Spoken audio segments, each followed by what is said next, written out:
Olá, bom dia, tudo bem com vocês? Hoje é dia 18 de novembro, porém nós estamos um dia atrasado, lembra? Então nós vamos fazer as atividades do dia 17 de novembro, terça-feira, tá bem? Assim que eu conseguir organizar aqui para a gente colocar em dia nossa matéria, a Lúcia explica para vocês, tá bem? Bom, então por que nós estamos fazendo dia 17? Porque segunda-feira a tia Lúcia não mandou atividade para vocês, não foi? Então, na terça nós fizemos o dia 16, hoje quarta faremos o dia 17, tá bem? Mas não se preocupem que a gente vai dar um jeito de se organizar aqui e de ficar direitinho com a nossa matéria, tá bem? Vamos lá. Começando com o nosso português hoje, né? Então, português e matemática teremos na aula do dia 17, tá bem? Escreva uma interjeição adequada a cada situação. Primeiramente, vamos lembrar o que é interjeição. Nós falamos ontem que interjeição é aquela palavrinha que, como eu posso dizer a vocês, que vai facilitar, vai expressar um sentimento no meio da conversa, né? Por exemplo, quando chega alguém na sua casa que você gosta muito, fala assim, que legal, né? Oba, chegou. Agora, quando acontece uma coisa triste, a gente fala assim, puxa vida, que triste, né? Ah, não é isso? Ou então a gente faz assim, ó, olha pro outro e fala assim, psiu, como quem diz, não fala nada não, né? Ou quando a gente tá muito apavorado com alguma coisa e de repente dá tudo certo, a gente fala assim, ufa, não é isso? Então, essas palavrinhas que a gente coloca no meio das conversas, né? Que exprimem sentimento, horas alegria, tristeza, admiração, dúvida, né? Uma advertência, são o que? As interjeições, né? Então, nós vamos hoje, na atividade 1, né, escrever uma interjeição, uma palavrinha, né, que esteja de acordo com cada situação. Ó, o menininho aqui, ele tá tropeçando, né? O que será que ele disse? A menininha aqui está falando ao telefone, né? Ela acabou de pegar o telefone. Quando a gente acaba de atender o telefone, o que a gente diz? Né? O menininho aqui ganhando um presente. O que será que ele está dizendo? Né? Então, ó, expressão de dor, de tristeza. Aqui é uma saudação, né? Aqui, ou um agradecimento, ou, né, exprimindo felicidade, expressando felicidade, tá certo? Então, vocês têm que achar naquela lista de interjeições palavras, né, que encaixem aqui de acordo com a cena, tudo bem? No número 2, você vai associar essas interjeições que estão destacadas, né, ao sentido dela. Tem uma aqui que vai expressar medo, terror. A outra, impaciência, quer dizer, a pessoa está sem paciência alguma. Aqui uma advertência, né? Vamos dizer assim, um conselho, uma chamada de atenção, né? Aqui uma admiração, né? Uma coisa assim, diferente, né? Que legal. E aqui uma saudação, um cumprimento, tá? Então, vou ler as frases e vocês depois vão relacionar, associar. Então, vamos lá.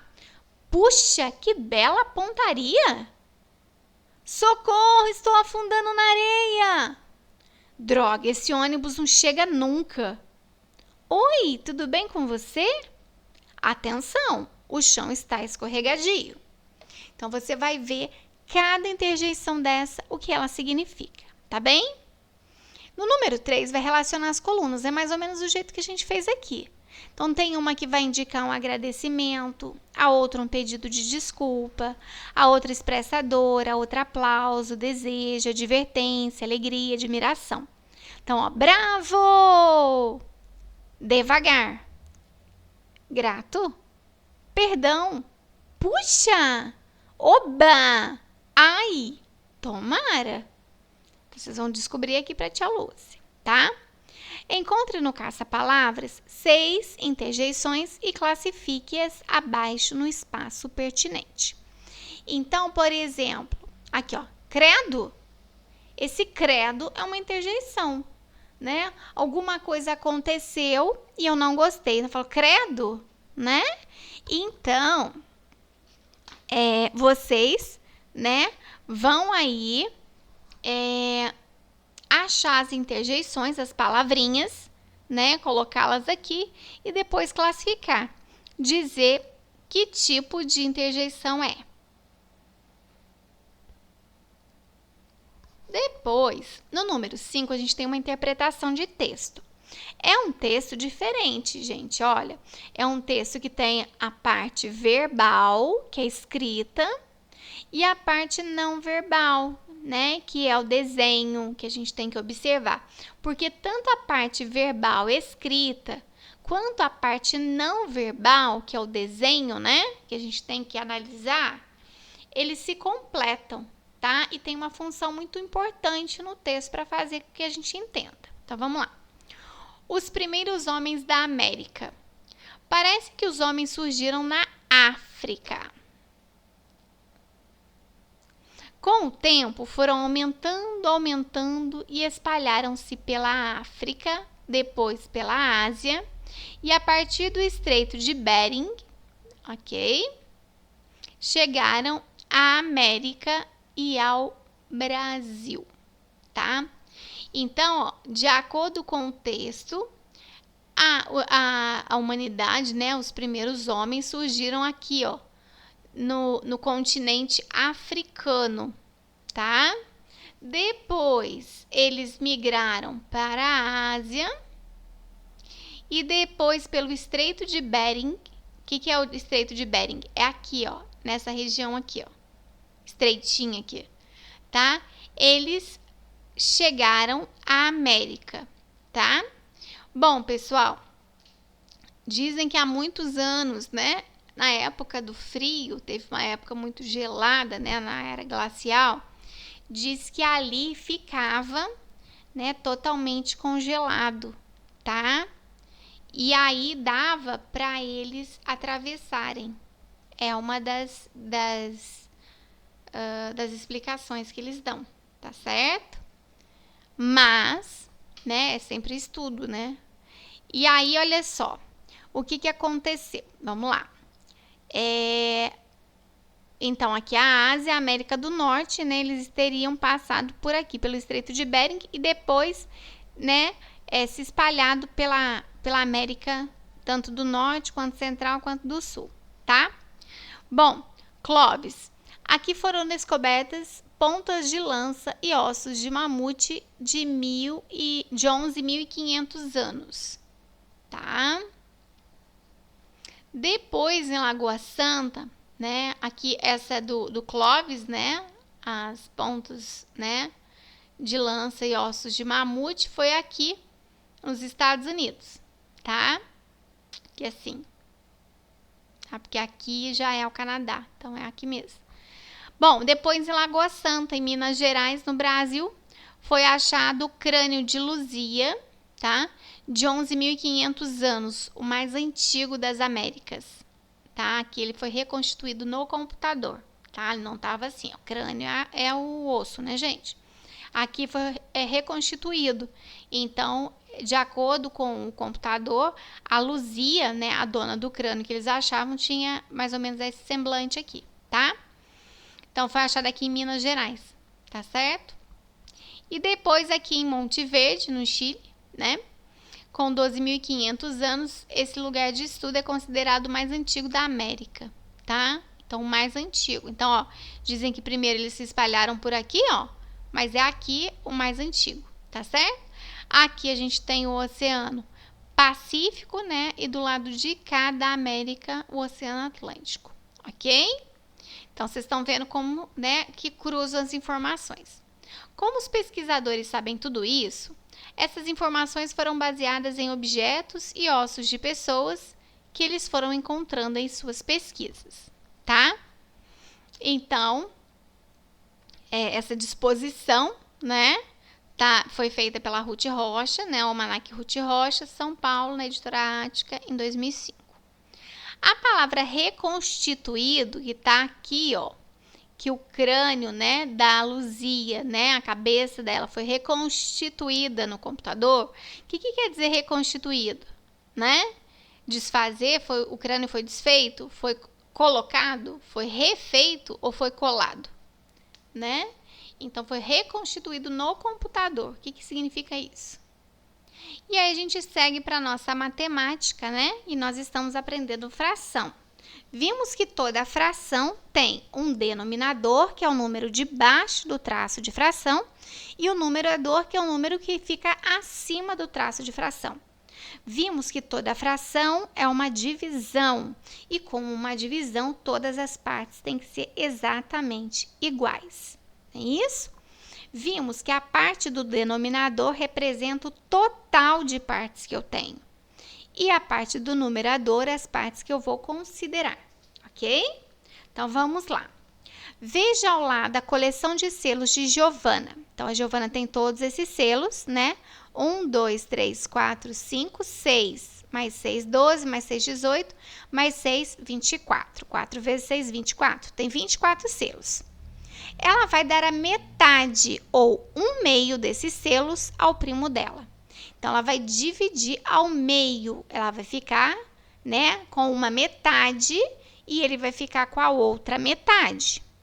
Eu quero saber quantos selos ela vai dar, tá? Nós vimos que tem 24.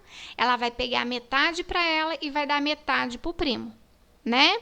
Então, quantos selos que ela vai dar para o primo dela, ok?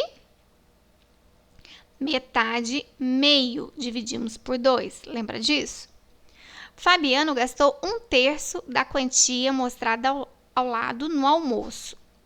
Quantos reais ele gastou no almoço? Então, ele gastou, ó, 10 mais 20, 30 reais. Então, ele pegou a quantia dele e o almoço dele foi 1/3. 1/3, a gente já viu que para saber quanto vale 1/3, a gente divide em 3 partes. Né? Se a gente dividir essa quantidade de 30 reais em 3 partes, uma dessas partes é o que ele vai pagar no almoço. Então, quanto custou o almoço dele? Depois, Ricardo vai usar 1/4 dos ovos da bandeja para fazer um bolo. Quantos ovos ele vai usar? Então, ó, metade ou 1/2 a gente corta, né? A gente divide por 2. 1/3 a gente divide por 3 e 1/4 a gente vai dividir por 4. Quantos ovos tem aqui na bandeja? Então, tem, ó, 3 e 3, 6, mais 6, 12. Tem uma dúzia de ovos aqui. Ele vai dividir os 12 ovos em 4 partes iguais e vai usar uma dessas partes. Quanto que é 1/4 de 12 ovos, tá? Célia vai comer 1/5 de um bolo que está dividido em pedaços de mesmo tamanho. Então, ó, tem 1 pedaço, 2, 3, 4, 5 pedaços. Ela vai pegar 1/5, um desses 5 pedaços, né, para comer, tá certo? Então, quantos pedaços, né, do bolo ela vai comer? 1 dos 5, 1/5. Dividiu em 5, vai pegar um pedaço e vai comer, né? Um pedaço colhido, né, gente? Um pedaço e vai comer, tá certo? Depois, a gente vai ver aqui, ó, as expressões destacadas nas situações anteriores podem ser representadas por frações. 1/2, 1/3, 1/4 e 1/5. O que é 1/2? Eu pegar as figurinhas, né, e dividir por, olha só, em 2 partes, né? Então, divido para lá e divido para cá. São 24, 12 para lá, 12 para cá. E pego uma das partes que vale 12. 1/3, vou pegar o dinheiro de 30 reais e dividir em 3 partes, né? Então, pode ser 10, 10 e 10. E vou pegar uma dessas partes, 10 só. 1/4. Pego os 12 ovos, divido em 4 partes, né? E aí, eu vou pegar uma dessas partes que eu montar para poder fazer o bolo, não é isso? 1/4. Então, 12 ovos divididos em 4 partes vai dar, cada parte vai ter 3 ovos. Então, ele usa 3 ovos. E 1/5, né? Dividir o bolo em 5 partes vai pegar uma, tá? Na figura ao lado, o círculo todo é o inteiro. A fração que indica a parte do círculo pintada de azul é 2/5. Então, ó, tem 5 partes no total, certo? Então, ó, 1, 2, 3, 4, 5. O denominador vai ser 5, ó. Aí, por exemplo, eu tenho duas partes pintadas o quê? De verde. Então, 2 dos 5, 2/5. Se eu perguntasse do azul, olha só, tem 5 partes no total, põe embaixo. E 2 partes de azul. Então, 2/5 são azuis. E aí, ó, eu tenho 5 partes no total e pego um vermelho, 1/5, né? Então, ó, o numerador de fração, número de partes do inteiro em que estão sendo consideradas. Aqui uma parte vermelha, 2 partes azuis, 2 verdes. O denominador é o número total de partes que o inteiro foi dividido, tá? Aí, o que é a fração do vermelho? Vai ser 1 dos 5. E do verde vai ser 2 partes das 5 que eu tinha. Do azul, 2 partes das 5. Tá? Então, não posso esquecer, toda vez que falar em fração, toda vez que pedir para registrar a fração, eu tenho que ter claro que a minha fração tem que ter numerador e denominador. O denominador é sempre o total e o numerador é a parte que eu considero, tá? Escreva que parte do círculo corresponde à parte pintada de vermelho. Então, ó, eu tenho um traço de fração. Vou pôr embaixo o total de partes do círculo. Então, 1, 2, 3, 4, 5. Então, o denominador é 5. Qual é o numerador? 1, porque eu só tenho uma parte de vermelho. Vai ficar 1/5. 1 dos 5, né? Uma das 5 partes é vermelha. E verde? Verde tem o traço de fração. Vou contar de novo para eu achar o total, o denominador. 1, 2, 3, 4, 5. Denominador, 5. Qual é a parte pintada de verde? 1, 2. Então, eu tenho 2 partes, né? Das 5 partes. Então, 2 partes são verdes das 5 que eu tinha, tá? E como são lidas, né, as frações? Com os denominadores menores que 10. Então, o denominador 2 é meio, o 3 é terço, o 4 é quarto, o 5 é quinto, o 6 é sexto, o 7 é sétimo, o 8 é oitavo e o 9 é nono, tá? Então, todas as vezes que a gente tiver esses denominadores, esses números abaixo do traço de fração, é meio, terço, quarto, quinto, sexto, sétimo, oitavo e nono, tá? Então, ó, aqui o de cima eu leio normal, ó. 1 meio, porque é o 2, denominador é meio. 2 terços. O de cima a gente lê normal. 3 quartos. 4 quintos. 2 sextos. 5 sétimos. 3 oitavos. 7 nonos. Agora, circule a ficha com a fração correspondente às partes pintadas de verde em cada figura. De vocês não vai estar verde, né? Mas se vocês olharem na aula que a tia Lúcia mandou, vocês vão ver que ele está pintadinho de verde. Depois, escreva como se lê a fração escolhida. Então, ó, aqui eu tenho 5 oitavos, 8 quintos, 5 terços. Qual é essa fração? Vamos ver, o denominador é o total de partes. 1, 2, 3, 4, 5, 6, 7, 8. Denominador 8, só essa, ó. 8. E eu peguei quantas partes? 5. Então, eu peguei 5 oitavos. 5 dos 8. Então, 5 oitavos. Escreve lá, 5 oitavos, né? Depois, a letra B. Ó, o total de partes, né? Primeiro, vamos ler aqui, ó. 4 sextos. 4 oitavos. 6 quartos. Vamos ver qual delas representa essa fração. 1, 2, 3, 4, 5, 6, 7, 8. Denominador 8. Tá aqui, ó. Qual é o numerador? 1, 2, 3, 4 partes. 4 oitavos. Aí escreve embaixo o nome da fração. Depois eu tenho lá 3 quartos, 3 quintos e 2 terços. Vamos lá, então. 1, 2, 3, 4, 5. 5 é o total. O denominador de total 5 é esse aqui. Peguei 3 verdes, então 3 quintos, certo? Aqui, 6 meios, 2 quartos, 2 sextos. Vamos lá ver o denominador. Quantas partes que é o total? 1, 2, 3, 4, 5, 6. Então, ó, só esse aqui tem o denominador 6. Quantas partes foram pintadas? 2. 2 sextos, ok?